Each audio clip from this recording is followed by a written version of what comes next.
can you explain how this went from a trilateral meeting involving President Trump to now the focus being on this bilateral meeting without the president first? Well, look, the president has spoken to both leaders about this, and both leaders have expressed a willingness to sit down with each other. And so our national security team will help both countries do that. Ultimately, the president has always said that there are areas of disagreement in this war that will have to be discussed and decided upon by these two countries. And so he wants these two countries to engage in direct diplomacy. He's said that from the very beginning, which is why he's agreeable to the idea of having President Zelensky and President Putin get together. And I understand accommodations for that meeting are underway. As soon as we hear more details, we'll be sure to let all of you know. And just a quick follow-up. We know as of right now there is no ceasefire in place. We've seen Russia continue its attacks on Ukraine.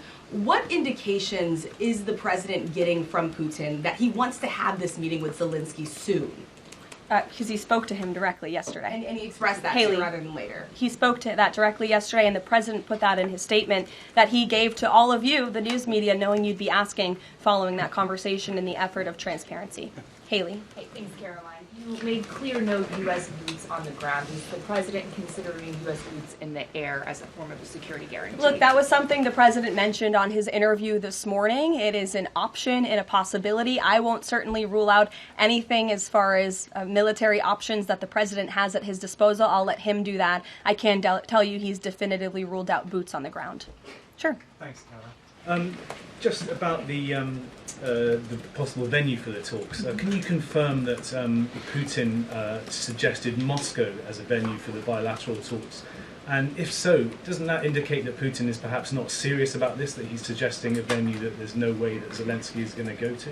Look, I'm not going to litigate the private conversations between the president and President Putin, aside from what the president himself has already spoken on. But I can tell you there are many options that are being discussed by our national security team right now with both parties.